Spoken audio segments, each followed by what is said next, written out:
So, task complexity.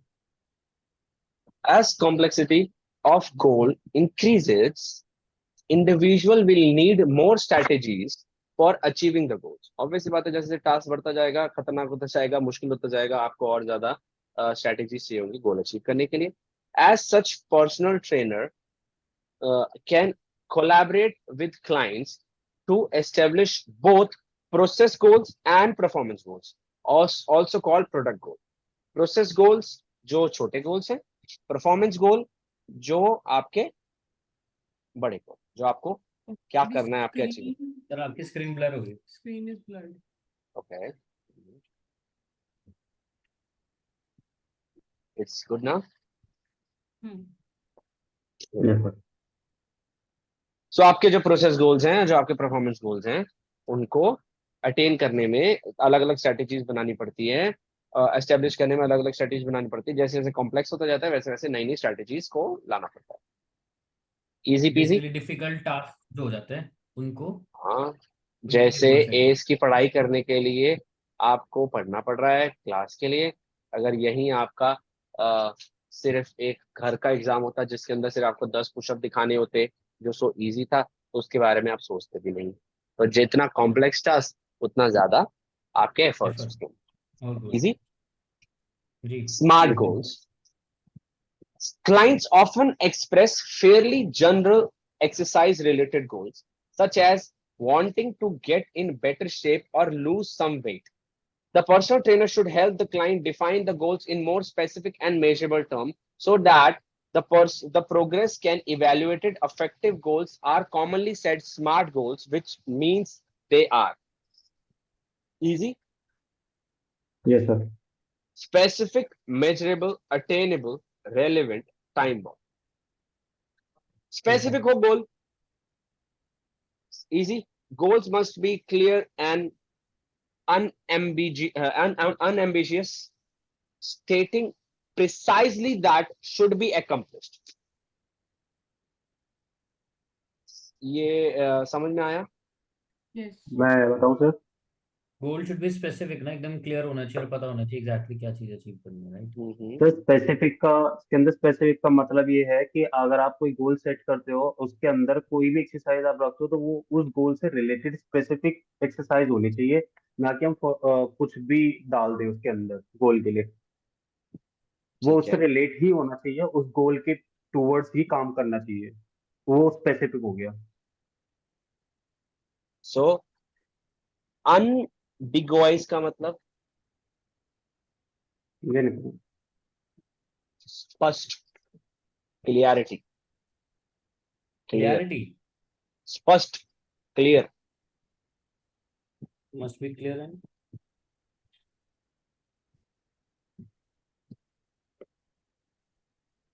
unambiguous means स्पष्ट. ठीक है. जी sir. Measurable. The goals must be trackable so that the client can see whether they are making progress or not. Attainable. Goals should be realistically achievable by individual client. The achievement of goals reinforces commitment to program and encourages the client to continue exercising. Easy. जी. Relevant. Goals must be pertinent to particular interest, need, and abilities of the individual client. Easy. Yes sir. Sir pertinent मतलब Pertinent का हिंदी का Pertinent. हाँ, pertinent. Particular मतलब related होना चाहिए. Related होना चाहिए. मतलब pertinent का प्रॉपर मतलब की बोलेंगे उचित, सही, उचित. उसी चीज से रिलेटेड, मतलब वही इंटरेस्ट जो है उसी के हाँ, अकॉर्डिंग मतलब उचित मतलब कि सिमिलर, रिलेट. दूसरे वेड में बोलूंगा तो प्रॉपर, रीजनेबल. प्रॉपर. हाँ, जो जो जरूरी. ठीक है. pertinent मतलब उचित. वैसे time bound. the goal must contain estimated timeline for completion. completion. Clients should regularly monitor progress towards the goal.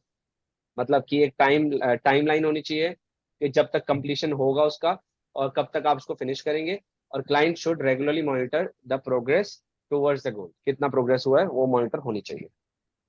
जी। समझ में आया?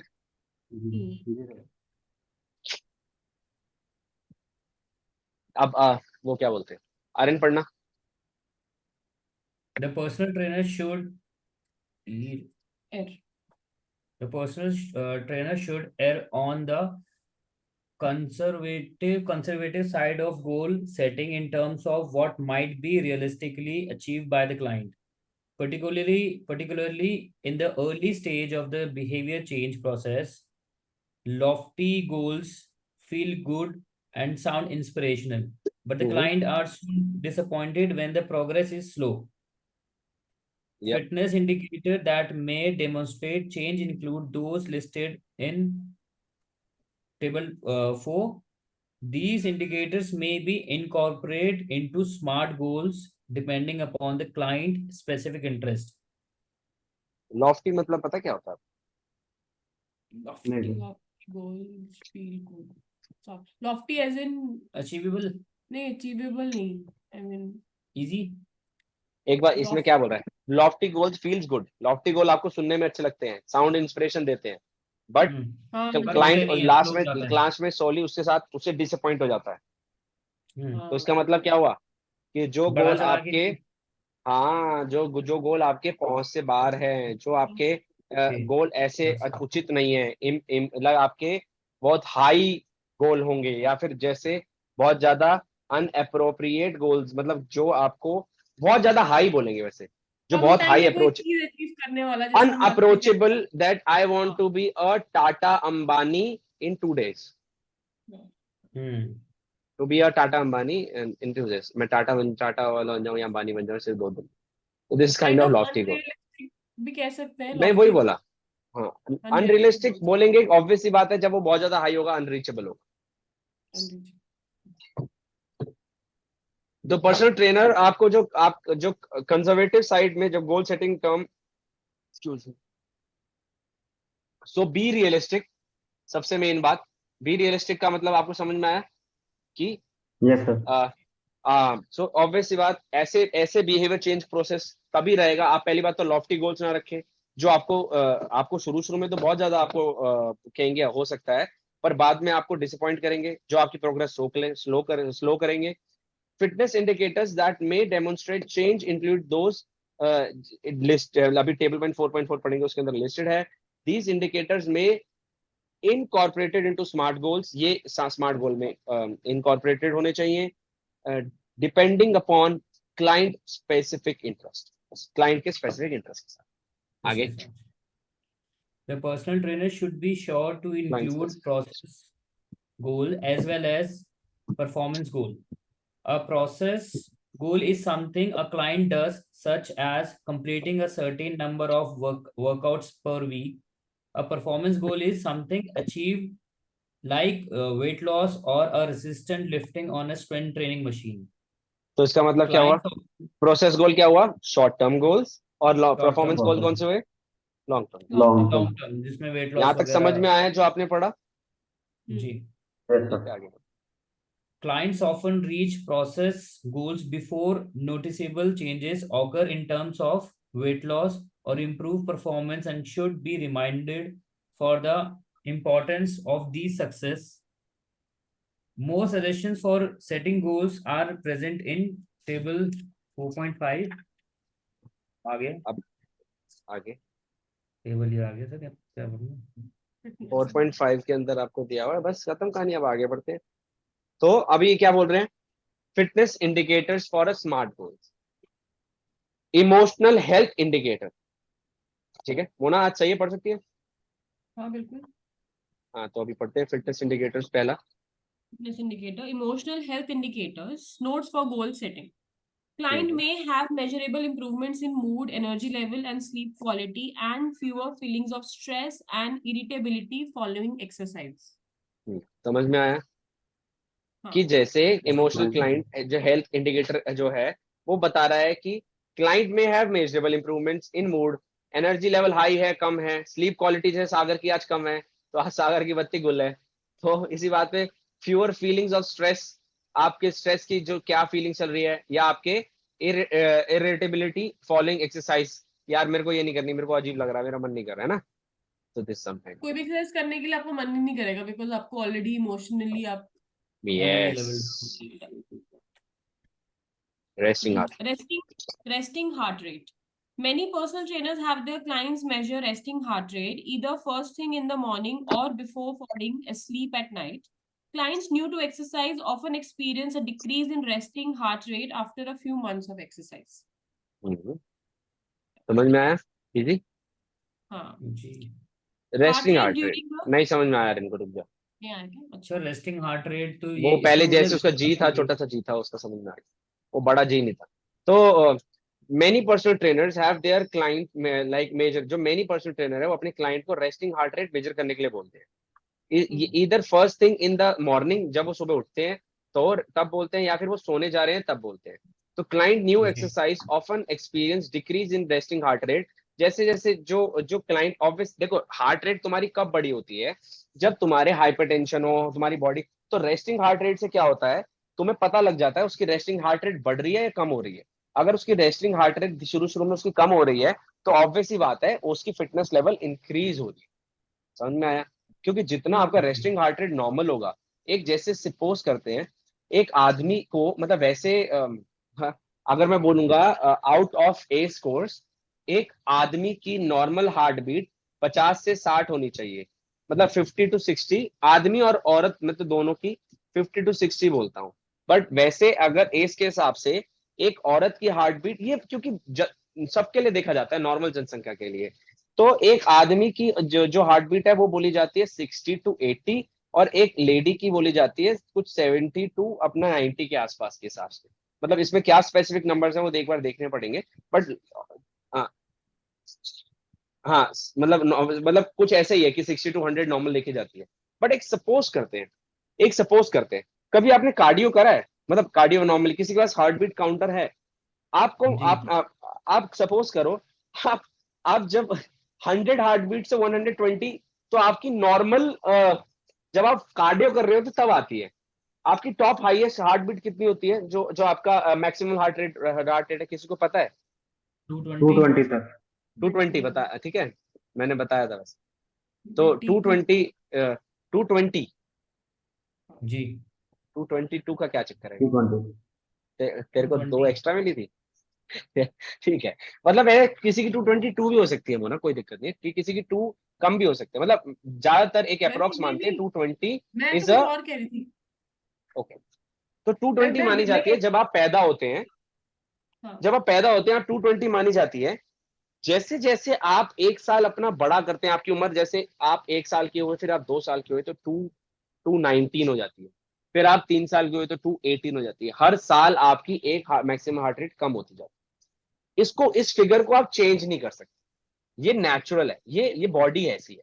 ऐसा नहीं है कि कोई बंदा फिटनेस में कार्डियो में या फिर कोई चेंज कर रहा है, उसका मैक्सिमल हार्ट रेट कम होता जाएगा जैसे जैसे जैसे आज जितनी जितनी आपकी उम्र है, अपनी अपनी उम्र में से आप अपना मैक्सिमल हार्ट रेट कम कर सकते हैं जो आपकी मैक्सिमल हार्ट रेट चल रही हो। ठीक है, तो अब सर ये रेस्टिंग ऐसे हार्ट रेट, मेरी capacity to beat per minute, okay, maximum beat per minute is called maximum heart rate. Okay, समझ में आया? यस। Yes sir. क्या सर, क्या ठीक है, बोला आपने? Capacity to heart capacity to beat heart beat per minute, maximum heart beat per minute is called, और resting heart rate capacity to resting heart per minute is called resting heart rate. जो आप आराम कर रहे हैं उसमें आपकी 1 minute में कितनी बार दिल की धड़कन हुई, और जब आप कोई कुछ काम कर रहे हैं तो कितना मैक्सिमम आपका हार्ट रेट जा सकता है। जी अप्रोक्स साइंस इसको 220 बोलती है। 220 से थोड़ा सा ज्यादा थोड़ा सा कम किसी किसी का अलग अलग बंदों का हो सकता है। और उसका द तो लोएस्ट वाइब्रेट हो पॉइंट, रही है। ब्रेक हो रही है आपकी। लोएस्ट पॉइंट आपको 660 बोलती है एज, बट एक लोएस्ट पॉइंट एक हेल्दी ह्यूमन बीइंग का 50 और 45 तक जा सकता है, जो एक कार्डियो एक्सरसाइज करता है, यौगिक बंदे जिनका हार्ट, क्योंकि कम हार्ट बीट में, इसका तो मतलब वही हुआ ना, इसका मतलब तो वही हुआ कि जैसे मतलब देखो ब्लड प्रेशर सबका सेम होता है, किसी को ये नहीं कह सकते आपका ब्लड प्रेशर कम है ज्यादा है, ठीक है, ब्लड प्रेशर सबको सेम ही चाहिए, हार्ट बीट कम हो सकती है। ये मैं चैप्टर 8 में आपको क्लियर करूंगा, चैप्टर 8 जब मैं पढ़ाऊंगा तो मैं आपको सारी चीजें क्लियर करूंगा ये वाली उसमें। बट हार्ट बीट सपोज करते हैं, एक है एक एक एक मोटर लेके आते हैं 220 हॉर्स पावर की, एक मोटर लेके आते हैं 90 पावर हॉर्स पावर। समझ में आया? किसी को प्रॉब्लम तो नहीं है हॉर्स पावर में? नहीं, पक्का? पहले हॉर्स तो पावर होता मुझे क्या नहीं पता है पता किसी ये। को? ओके, हम हॉर्स पावर क्यों बोलते हैं? वो क्योंकि तो किसी हॉर्स चीज की की पावर को, स्पीड होती है, उससे कैलकुलेटिव होती है वो। एक हॉर्स किसी की चीज की 550 पावर को पौंड बताना खींच है। सकता है, हम्म। ठीक है? तो हम कितने हॉर्स पावर है, मतलब कि जैसे हम बोलते हैं जैसे अगर हमने बोला कि 1 हॉर्स पावर इक्वल्स टू, तो हम इसको काउंट करते हैं 550 पौंड के हिसाब से, एक सेकंड के अंदर। नहीं समझ में आया तो मैं समझाता हूँ। जैसे एक आदमी, सागर कितना वेट उठा सकता है? सर ये उसकी बाइसेप पे कितना वेट उठा सकता है? सर सबका अलग अलग होगा, इंडिविजुअल। तेरा पीआर क्या है? मैंने सागर का नाम लिया, मैंने बोला आर्यन को कितना उठा सकता है? पीआर मेरा था शायद 40 के, let's say 40, around 50 KG. Let's say 40, let's say suppose 40। सागर की ओके। कैपेसिटी 1 मिनट में 40 या फिर 10 सेकंड में 40 किलो उठाने की है, सपोज सपोज। तो जब मैं मोटर को बोल रहा हूं, अब मोटर भी तो कुछ उठा रही है ना, तो मैं मोटर को कैलकुलेट करता हूं 20 सागर पावर, मतलब कि 20 गुना सागर की जो एक सागर की जो पावर थी उसको 20 गुना मल्टीप्लाई करूंगा तो उतनी एक मोटर में पावर है। मोटर। क्योंकि पहले के जमाने में जो पावर थी, सबसे पहले हॉर्स देखे जाते थे, घोड़े ज्यादा थे, तो इसलिए उन्होंने कैलकुलेट, किसी भी इंजन को कैलकुलेट किससे किया, कितने घोड़ों की क्षमता है इस इंजन में। ओके। समझ में आया? समझ गए। जी सर। पक्का समझ में आया? अभी हाँ आगे हाँ सर, बढ़ते हैं, समझ गए। ये out yes of sir. Topic था थोड़ा सा।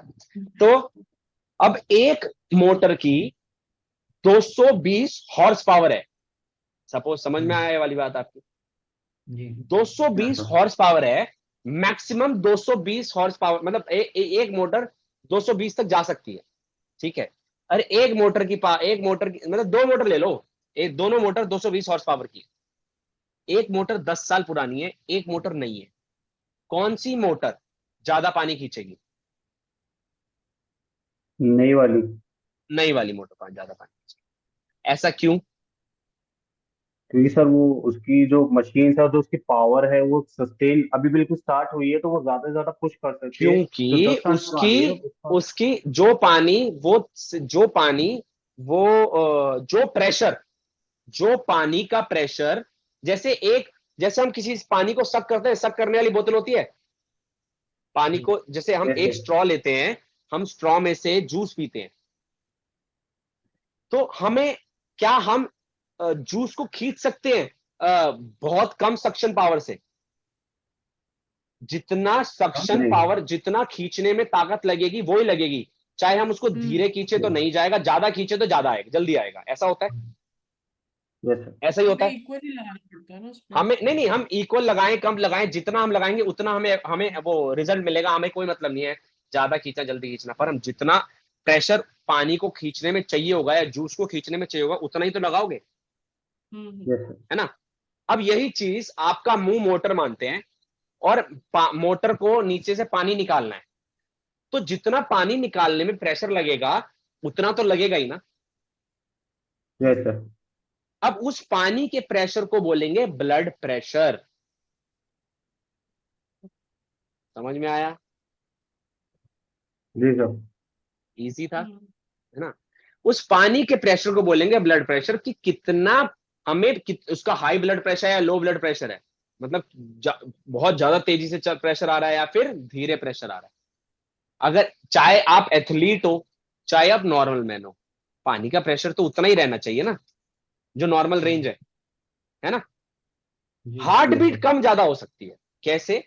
अब किसी का इंजन पुराना है, किसी का नया है, मतलब चाहे हार्ट, चाहे आप 80 नहीं, साल के हो चाहे 60 साल के हो, आपने अपने मसल को ट्रेन करा हुआ है, अपने अपने मसल को अच्छा खासा हाइपरट्रॉफी दिया हुआ है, मतलब आप उसको ट्रेन करते हो, और आप कार्डियोवैस्कुलर सिस्टम के दौरान, जो मैं लंबा प्रोसेस है, मैं बाद में समझाऊंगा कि किस तरह आप उसको क्यों क्यों आप उसको 120 में ट्रेन करें, क्यों आपको उसमें ट्रेन करें, पता नहीं इसमें है या नहीं, एस में शायद नहीं, मेरे ख्याल से नहीं है, इतना नहीं है ज्यादा डीप, तो वो देखेंगे, पहले तो एस का कर लेंगे कंप्लीट कि कितने में आपका हार्ट ज्यादा बेटर काम कर पाता है, तो इसमें हिट्स, इसमें HIIT में के बारे में ज्यादा एक्सप्लेनेशन है।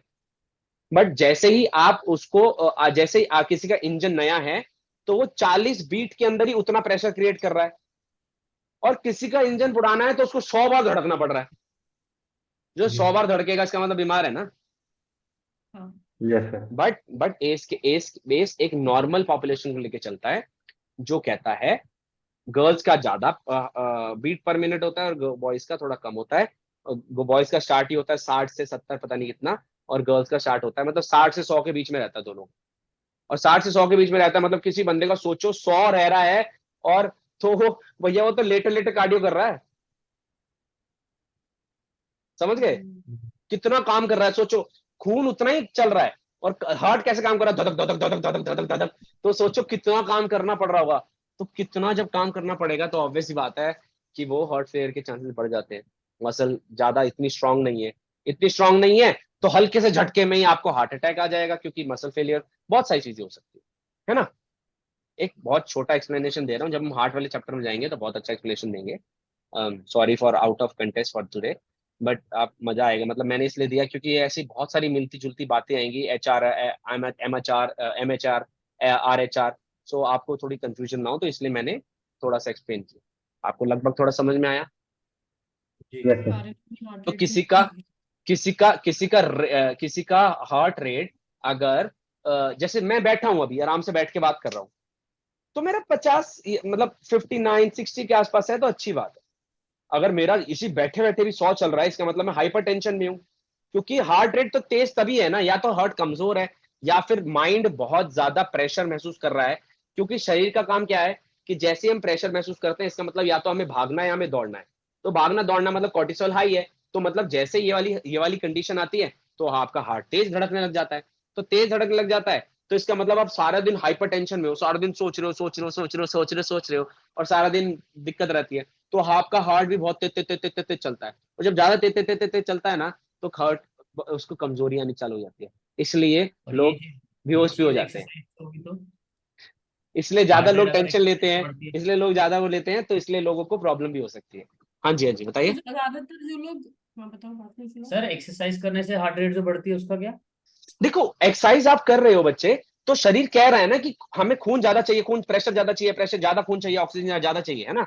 आप सोचो हम्म बिना एक्सरसाइज करे बेड पे लेटे लेटे आपका दिल 100 पे चल रहा हो, तो वो खतरनाक वो है। हाइपरटेंशन है। सर, मेरे मैं को वही एक चीज पूछ रही पूछनी थी। है। My heart rate is 75 right now, is it fine? No, it should not be no. 75, it should not be 75, मतलब अभी तुम्हारे से बात करते करते I was also checking heart rate, जब भी मुझको याद आता है मैं चेक कर लेता हूँ, mine is going as I am speaking so much, is even still now I am at 62। Mona भी चेक कर रही है। मोना मोना क्या थोड़ा ज्यादा हो सकता है, क्योंकि शी इज मेरा ज्यादा ही है अभी, क्योंकि चेक कर रही थी मैं। हाँ, क्योंकि आपका सर ज्यादा हो सकता मैं है, अभी क्योंकि now now you are in that condition, yes. Sir अभी रिसेंटली कुछ दिन पहले की बात है, मैं लेग्स वर्कआउट करके आया था शाम को। बेटा बेटा अगर इस टॉपिक से हाँ, मिलता है तो बात करेंगे, क्योंकि मेरे को अभी बहुत सारी चीजें खत्म करनी है। मिलता है इस इसी टॉपिक से, टॉपिक से रिलेटेड है। डन है फिर, इसी कीजिए। टॉपिक से related है। मैं शाम को वर्कआउट करके आया था, लेग्स का वर्कआउट, और हम्म अपना मैक्सिमम PR हिट कर रहा था उस दिन, और हम्म फेलियर ड्रॉप सेट एक्सरसाइज की थी। हम्म उस दिन वर्कआउट करने के बाद घर आया, खाना खाया, वॉक किया, फिर मैं अपना लेट गया। मुझे लेटे हुए तकरीबन 1 या 2 घंटे हो चुके थे, और हम्म, मैंने फील किया था कि मेरी हार्ट बीट फास्ट चल रही थी। 1 से 2 घंटे रेस्टिंग, मतलब लेटा हुआ हूँ बिस्तर पे, तब भी हाँ मेरी हार्ट बीट फास्ट चल रही थी। तो ये चीज इसको मैंने बोलते फील हैं, की थी वो भी कुछ दिन पहले। हाँ इसको बोलते हैं ओवर ट्रेनिंग सिंड्रोम। जब आपका heart beat, resting heart beat भी और आपका नॉर्मल रेस्टिंग हार्ट बीट भी आपका आपका टाइम से ज्यादा चल रहा है, तो आप उससे आपका दिल नॉर्मल आ ही नहीं रहा। जब आपका नॉर्मल दिल आ ही नहीं रहा, इसका मतलब आप ओवर ट्रेन सिंड्रोम के शिकार हैं, जिसमें आपको ज्यादा जल्दी नींद नहीं आएगी, आप डोम्स का शिकार हो सकते हैं। तो ये सारी चीजें आपको फेस ऑफ करनी पड़ती और रात को 3 बजे तक नींद नहीं आई थी, फिर मैंने है। कुछ यस, खा नहीं पी आएगी, के तब क्योंकि दिस आराम इज से कॉल्ड सोता हूँ, ओवर तब ओवर मुझे ओवर नींद ट्रेनिंग आती सिंड्रोम। तो आपको ओवर ट्रेनिंग सिंड्रोम था उस टाइम पे, आपने ओवर ट्रेनिंग है। करी, इस कारण आपका बॉडी एक्सर्ट थी, जिस कारण आपको रेस्टिंग हार्ट रेट आपका बढ़ गया। और आपका रेस्टिंग हार्ट रेट बढ़ गया तो आप ओवर ट्रेनिंग सिंड्रोम के शिकार हो गए। तो सोचो, ऐसी ट्रेनिंग करानी चाहिए जिसमें आपका रेस्टिंग हार्ट रेट नॉर्मल से कम हो और मतलब अच्छा हो, या ऐसी ट्रेनिंग करानी चाहिए जिसमें आप बंदा सो रहा हो तब भी उसका दिल 100 पे धड़क रहा हो। तो ये एक अच्छे ट्रेनर और एक हाँ नॉर्मल जो एजुकेटेड ट्रेनर, नॉर्मल वाले ट्रेनर में फर्क है। दूसरी चीज क्या है, बॉडी के हिसाब से करानी ट्रेनिंग। तीसरी चीज, आप ध्यान से देखेंगे कि जैसे आप मतलब बहुत इंटरेस्टिंग चीज है कि कैसे आप ट्रेनिंग को बनाएं। आगे आगे आप जाएंगे ना तो you will be loving this, you will be not sir happy to just to. हाँ। सर एक क्वेश्चन है बस इसी से हम्म, रिलेटेड है। वो हम्म, ये है कि सर जैसे अभी मेरा 75 एंड योर इज 62, तो आप हम्म। बोल रहे हो मेरा ज्यादा है तो because of overweight. This is not just overweight can make it actually. This is also like hypertension also. And अगर क्या पता आप प्रॉपर सोए ना हो, या फिर आपने अच्छा खाना ना खाया हो, या it's just not one thing, it's not just one thing. क्या पता वही तो। मतलब मैं आपको नहीं बोल रहा, पर किसी किसी का कोर्टिसोल, किसी किसी कोर्टिसोल बहुत ज्यादा हाई चल रहा है, या फिर किसी को क्या वो ब्लॉक, मतलब जो आपका जो वेन्स हैं, या फिर जो आपके जो उसके अंदर आपके गार्बेज है, क्या बोलते हैं उसको, कोलेस्ट्रॉल आपके जमा हो रहा है, तो खून प्रेशर ज्यादा आ रहा है, तो हार्ट को ज्यादा मेहनत करनी पड़ती है धड़कने के लिए भी, खींचने के लिए भी। तो ऐसी बहुत सारी ऑप्शंस होती हैं जिसके कारण एक एक सिंगल रीजन नहीं, तो एक ओवरऑल हेल्थ के कारण, ओवर ट्रेनिंग के कारण, किसी भी कारण आपका हार्ट रेट बढ़ सकता है। और अच्छी ट्रेनिंग, अच्छी चीजों के कारण हार्ट रेट कम भी हो सकता है। ठीक है, ये बात समझ में आया। हार्ट कमजोर है तो ऑब्वियस सी बात है भैया, बट ज्यादा धड़केगा और प्रेशर कम होगा। ठीक है ना। जी। मेरा ये क्वेश्चन था, जैसे जो लोगों को डिप्रेशन और डिप्रेशन एंजाइटी के है, कारण हार्ट बीट ज्यादा तेज चलती है। मैं वही कह रही हूँ, उनका हार्ट रेट हमेशा ज्यादा हाई पे ही रहता है, मोस्टली हाँ, ऐसे क्योंकि रहता है। ऑब्वियस सी बात है ना बच्चा, क्योंकि वो डर में है। जब भी आपका शरीर डर में, भागने में, शिकार करने में, दौड़ने में, या कोई भी ऐसी ट्रेनिंग जिसमें आपको ज्यादा फुर्ती, ज्यादा ताकत चाहिए और आपके ऑक्सीजन ज्यादा चाहिए, तो शरीर उस चीज के लिए तैयार रहता है। शरीर इसलिए कहते हैं हाइपर टेंशन की सिचुएशन, सुबह से शाम तक टेंशन लेना इसलिए अच्छा नहीं, क्योंकि आपका हार्ट बहुत ज्यादा धड़क रहा है, जिसके कारण आपको प्रॉब्लम होगी, क्योंकि बिना बात के धड़क रहा है। आप सोचो ना, मैं आपको एक सिंपल एक थ्योरी देता हूं। मैं परसों तरसों एक वर्कआउट अपना ऐसे 30 मिनट्स का नॉर्मल कार्डियो कर रहा था। तो मैंने 30 मिनट्स लगातार कार्डियो करा। मेरा हार्ट बीट, मेरा हार्ट रेट जो लास्ट में था वो 100 था, टॉपेस्ट 100 था। समझ में आया। अच्छा। तो एक जितने भी मतलब मैं अभी तो मेरा बहुत कम है, मतलब मैं अच्छी खासी कार्डियो भी करता था तब भी मैं 70-80 पे मेंटेन रहता था, अच्छी खासी एक एक घंटे की, पहले की बात कर रहा हूँ। क्योंकि एक जितने भी now I am very doing very less cardio, but before I used to do so much. तो थिंग इज, तो आपको पता है जैसे आप मसल बनाते हो वैसे आपका हार्ट भी मसल बनाता है। तो ये बहुत बड़ा टॉपिक हो जाएगा, ज्यादा उसमें घुसूंगा नहीं, पर एक सिंपल छोटी सी बात में खत्म कर देता हूँ कि आप जैसे जैसे अपने हार्ट को ट्रेन करते हो, वैसे वैसे मतलब ये बहुत डेप्थ में चला जाएगा कि उसकी मसल कैसे बढ़ती है, उसमें एक्सरसाइज क्या होती है, क्या हार्ट रेट रहनी चाहिए। ठीक है। तो बट एक छोटी चीज में कि आप एक जब मसल को ट्रेन करते हो, तो मसल को कार्डियोवैस्कुलर इसलिए चाहिए, कार्डियो रेस्पिरेटरी ट्रेनिंग इसलिए चाहिए ताकि आप अपने हार्ट को ट्रेन कर सको। खाली स्ट्रेंथ ट्रेनिंग इसलिए अच्छी नहीं क्योंकि अब वो हार्ट रिलेटेड नहीं है, वो देती है हार्ट को बट इतना कार्डियो रेस्पिरेटरी देती है उतना नहीं देती। तो एक नॉर्मल अच्छी कार्डियो रेस्पिरेटरी ट्रेनिंग आपकी मसल को बहुत अच्छा पुश कर सकती, मतलब आपकी मसल, आपके हार्ट को अच्छा ट्रेन कर सकती है, जो आप कम हार्ट बीट में भी आप अच्छा प्रेशर क्रिएट कर सकते हैं, नॉर्मल प्रेशर क्रिएट कर सकते हैं।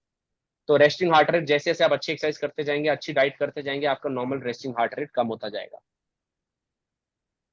जिन लोगों का हाई हार्ट रेट रहता है मोस्टली, तो अगर वो लोग ब्रीदिंग एक्सरसाइजेस करते हैं तो क्या उनके हार्ट रेट पे डिफरेंस आता है? ऑब्वियस ऑब्वियस आपको भी आएगा। आपको प्राणायाम तो बहुत जरूरी करनी चाहिए, मैं बोल नहीं रहा हूँ मैं तो वैसे बता रहा हूँ। इट्स हाँ। More important that the people who are in the women who are pregnant and the people who are in hypertension, why the people are always saying them to pranayam karo, breathing exercise karo, meditation karo, to calm down, to make the heart rate normal. The more the heart rate will be normal, the more the यार ये बहुत बड़ा topic चला जाएगा, but एक short note में खत्म करता हूँ. शरीर जितना अच्छी तरह सांस लेगा, अच्छी तरह को एक्सप्लेन नहीं करूंगा अभी, पर जितना सांस आप अच्छा लोगे, जितना आप सांस बेटर मतलब ढंग से लोगे, ये नहीं लंबे लंबे गहरे गहरे सांस, ये नहीं बोल रहा मैं. तो ऑक्सीजन हमारी बॉडी में जाएगा. नहीं Is it- नहीं नहीं नहीं बच्चा, एक ऐसा स्टेट, ये ना इस टॉपिक को मैं ज्यादा छेड़ नहीं रहा हूँ, क्योंकि ऐसा ये रियलिटी नहीं है, ये मिथ है कि आप लंबी गहरी सांस लो और लंबी गहरी सांस छोड़ो. वो आपको नॉर्मल करने के लिए है, पर आपने कई बार देखा होगा जो लोग बीमार होते हैं वो भी लंबी लंबी गहरी सांस ले रहे होते हैं, लंबी लंबी गहरी सांस छोड़ रहे होते हैं, तब भी बीमार होते हैं. तो एक रियलिटी बेस पर pranayama is a way, very scientific, how it's made. I am still amazed till now कि जैसे पुराने वाले लोगों ने कैसे साइंटिफिकली उस चीज को बनाया है. तो आपने कुछ चीजें देखी होगी, छोटी सांस लो और छोटी छोड़ो, और आप महसूस करो थोड़ा, वो बहुत मेजर चीज की तैयारी होती है, क्योंकि इन रियलिटी आप जब सांस लेते हैं तो पता ही नहीं लगना चाहिए. एक्चुअल में सांस ऐसी होनी चाहिए, बट उसके लिए तैयारी करनी पड़ती है. खाली आप लॉन्ग कहते हैं ना, लंबी गहरी सांस लो, लंबी गहरी सांस छोड़ो, क्योंकि आपको नॉर्मल ऑक्सीजन की जरूरत है तो दे दो, पर इन लॉन्ग रन खाली सारी की सारी जितनी भी आप ये प्राणायाम देखते हो, ये आजकल ये वाली है, पर शॉर्ट ब्रेथ आपने देखी होगी, ऐसे ही चलती है, शॉर्ट चलती है. तो बहुत सारी बिग एक्सप्लेनेशन है, इसमें साइंटिफिक थ्योरीज भी है, बट इन रियलिटी प्राणायाम कीजिए. एक बेसिक चीज है जो हमारे लिए अवेलेबल है, हमारे हमारी हमारी एंसेस्टर्स ने दी है. एक साइंटिफिक टर्म में ज्यादा रिसर्च करने के लिए इसलिए नहीं बोल रहा, क्योंकि इतना लंबा जाओगे. बेटर एक प्राणायाम कीजिए, 1 घंटे का, आपके शरीर बहुत नॉर्मल हो जाएगा. पर एक आपके लिए स्पेसिफिक अलग प्राणायाम है, आपको सारे दूसरे प्राणायाम करने, आप कोई भी एक्सर्शन वाला प्राणायाम नहीं कर सकते. there are many pranayam available online also. If you want that, we can also have one class for that for you, and RN can do anything, but it is important. People who are having fast heart rate, they should do to normalize their heart rate, so they need to activate their parasympathetic body system. We need like several ways, like inhaling, exhaling. It doesn't need lot of sympathetic. There are some breathing things which can activate your sympathetic, and some breathings which can activate your parasympathetic. But आप एक normal human being जब होता है, जो healthy human being होता है, वो अपनी बॉडी को सिंपैथिक में भी लेके जाता है, पैरासिम्पैथिक में भी लेके जाता है. क्योंकि जैसे हम बॉडी को ट्रेन करते हैं, 150 किलो का डंबल उठाते हैं फिर रेस्ट करते हैं, इससे बॉडी स्ट्रांग होती है, ऐसे हम लंग्स के साथ भी करते हैं. तो प्राणायाम भी ऐसा करते हैं. तो अलग अलग प्राणायाम है, अलग अलग चीजें हैं, ये भी एक बहुत डेप्थ वाला चैप्टर है. तो जैसे जैसे एजुकेशन लेते जाओगे, वैसे वैसे क्यूरियस होते जाओगे कि अरे बाप रे बाप, ये सारी चीजें, इतनी सारी चीजें. तो बहुत बड़े टॉपिक्स हैं, तो बट बेसिक आपको समझाना था, इसलिए मैंने समझाया. अभी समझ में आया सबको? किसी का कोई क्वेश्चन इसमें? नहीं. नहीं सर. तो मुझे लगता नहीं है कि वी कैन कंप्लीट टेबल 4.4, पर किसी को कोई क्वेश्चन है तो पूछ सकता है. मेरा हार्ट रेट है 81. सर मेरा 70 आया उसके बाद. हाँ मतलब ठीक है, इतना 78 मतलब ठीक है, मतलब you are not ill, you guys are not ill. Ill would be like if you would be saying me like your heart rate is 100, or your guys will be saying me like your heart rate is 90, 95, I'll be like shocked. Okay, but your heart rate is normal, but sir it लेकिन should जब मैंने be. Sprint किया था तो sir अभी तो खैर खत्म ही हो गया, अब तो 5 मिनट ही बचे हैं. आप ऑफ कर सकते हो स्क्रीन, ओ रिकॉर्डिंग. Hmm. फिर